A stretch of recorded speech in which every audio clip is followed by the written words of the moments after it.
రామోజీరావు సంస్మరణ సభలో AP CM Chandrababu మాట్లాడుతున్నారు. లైవ్ ద్వారా చూద్దాం. గౌరవనీయులు కిరణ్ గారు, అదే సమయంలో వారి సతీమణి శైలజ గారు, అదే మాదిరిగా కుటుంబ సభ్యులైనటువంటి విజయ్ గారు, ఇంకొక పక్కన పిల్లలందరూ ఇక్కడే ఉన్నారు. రామోజీరావు గారి కుటుంబ సభ్యులందరికీ ఉప ముఖ్యమంత్రి మిత్రులు పవన్ కళ్యాణ్ గారు, అదే సమయంలో former editor in chief Hindu, పేరు చెప్పంగానే అందరూ గుర్తుపెట్టగలుగుతారు. ఎప్పుడూ పోరాటాలు చేసిన రామ్ గారికి, ఎడిటర్ రాజస్థాన్ పత్రిక గులాబ్ కొతారి గారు, ఇకపోతే ఈ కార్యక్రమానికి విచ్చేసినటువంటి నా సహచర మంత్రివర్గ సభ్యులందరికీ, సినిమా ఇండస్ట్రీ వచ్చారు శ్రీమతి జయసుధ గారు, రాజమౌళి గారు, రాఘవేంద్రరావు గారు, మురళీమోహన్ గారు, అదే మరి మ్యూజిక్ డైరెక్టర్ అయినటువంటి కీరవాణి గారు, శ్యామ్ ప్రసాద్ రెడ్డి గారు, అశ్విని దత్ గారు, కేఎల్ నారాయణ గారు, సురేష్ గారు, గౌరవ శాసనసభ్యులు, ఇంకొక పక్కన ఈరోజు కృష్ణా ఎల్లా గారు ఇక్కడ ఉన్నారు. అంటే మొన్న కోవిడ్లో ఆయన తయారు చేసిన వ్యాక్సిన్ ఎవ్వరూ మర్చిపోలేము. అలాంటి కృష్ణా ఎల్లా గారు, పత్రికా విలేకరులకు అందరికీ నమస్కారాలు. ఈరోజు మనందరం కూడా ఇంత మునుపు చాలామంది మిత్రులు మాట్లాడారు. ఎంతో చేసిన రామోజీరావు గారికి సమాజం ఏ విధంగా గ్రాటిట్యూడ్ చెప్పగలుగుతామో, ఆయన చనిపోయిన తర్వాత ఈ సంస్కరణ సభలో మనం అందరం ఇక్కడికి సమావేశం అయ్యాం. మనం చేయగలిగేది నివాళులు అర్పించడం, ఆయన స్ఫూర్తిని గుర్తుపెట్టుకోవడం, అదే స్ఫూర్తి భావితరాలకు అందించవలసిన బాధ్యత మనందరికీ ఉంది. రామోజీరావు గారిని చూస్తే ఇదే జిల్లా, ఇదే ప్రాంతంలో పుట్టారు. పెదపారపూడి, ఒక చిన్న గ్రామం, మామూలు కుటుంబం. కానీ ఒక వ్యక్తి అచంచలమైన విశ్వాసంతో ఏ విధంగా ఎదిగాడో దానికి ఒక ఉదాహరణ రామోజీరావు గారు అని చెప్పి కూడా నేను మీకు తెలియజేస్తున్నా. ఒకే ఒక ఎన్టీఆర్ ఉంటాడు, ఒకే ఒక రామోజీరావు గారు ఉంటారు. వారిని ఎవ్వరు కూడా జీవితంలో అధిగమించలేరు, అది ఎవరికి సాధ్యం కాదు. అలాంటి ఒక అసాధారణ శక్తి. ఆయన ఒక వ్యక్తి కాదు, ఒక వ్యవస్థ.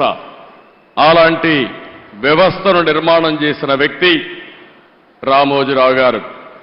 ఆయన ఒకసారి చూస్తే ఏ రంగం తీసుకున్నా ఆ రంగంలో నెంబర్ 1గా ఉండడం, ఏ రంగం తీసుకున్నా దాన్ని మెగా స్కేల్లో ఆలోచించడం, ఇంకొక పక్కన అందులో ఏది చూసినా కూడా ఒక పద్ధతి ప్రకారం నీతి నిజాయితీకి ప్రతిరూపం రామోజీరావు గారని చెప్పి నేను మీకు తెలియజేస్తున్నా. ఇంకొక పక్క ఏ కార్యక్రమం చేసినా ప్రజాహితాన్ని దృష్టిలో పెట్టుకుని ప్రజాస్వామ్యాన్ని కాపాడుతూనే రాజీ లేని పోరాటం చేసిన పోరాట యోధుడు రామోజీరావు గారని చెప్పి కూడా నేను మీకు తెలియజేస్తున్నా. ఈరోజు ఆయన ఏ రంగం తీసినా మీరు చూస్తే, వ్యాపారాలు చేసినా, సినీ రంగం చూసినా, సేవా రంగం చూసినా, పత్రికా రంగంలో చూసినా ఆయనే సాటి. అలాంటి బృహత్తరమైన కార్యక్రమాలు చేసిన వ్యక్తి రామోజీరావు గారు. ఆయన మీడియాలో చేసిన కృషికి మీరు చూస్తే అనేక అవార్డులు వచ్చాయి. బీడీ గోయంక కానీ, యుద్ధ వీరు కానీ, ఇలాంటి అవార్డ్స్ అన్నీ వచ్చాయి. ఇది కాకుండా మీరు ఒకసారి చూస్తే అనేక యూనివర్సిటీలు గౌరవ డాక్టరేట్లు ఇచ్చారు. కడాన గవర్నమెంట్ ఆఫ్ ఇండియా అత్యంత ఉన్నత పురస్కారం పద్మ విభూషణ్ ఇచ్చి గౌరవించారు.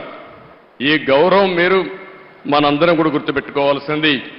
ఆయన చేసిన సేవలను గుర్తుపెట్టుకొని, సమాజానికి ఆయన చేసిన కాంట్రిబ్యూషన్ గుర్తుపెట్టుకొని ఈ అవార్డ్స్ వచ్చాయని చెప్పి కూడా నేను మీకు తెలియజేస్తున్నాను. ఇంకొక పక్క ఇప్పటికి మనం చూస్తే 1962లో మొట్టమొదటిసారిగా మార్గదర్శిని పెట్టాడు. అంటే 62 సంవత్సరాల కంటే ముందు పెట్టాడు.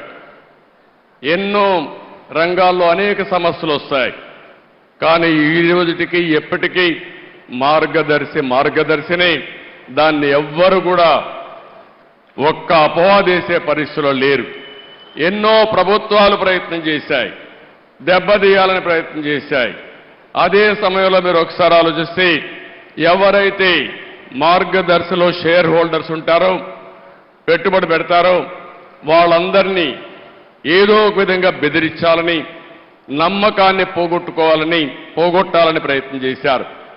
కానీ ఎన్ని క్రైసిస్ వచ్చినా మొత్తం షేర్ హోల్డర్స్ అంతా పెట్టుబడి పెట్టిన ప్రతి ఒక్క వ్యక్తి రామోజీరావు గారితో ఉన్నారంటే అది ఆయన సాధించిన విశ్వాసం, ఆయన క్రెడిబిలిటీ.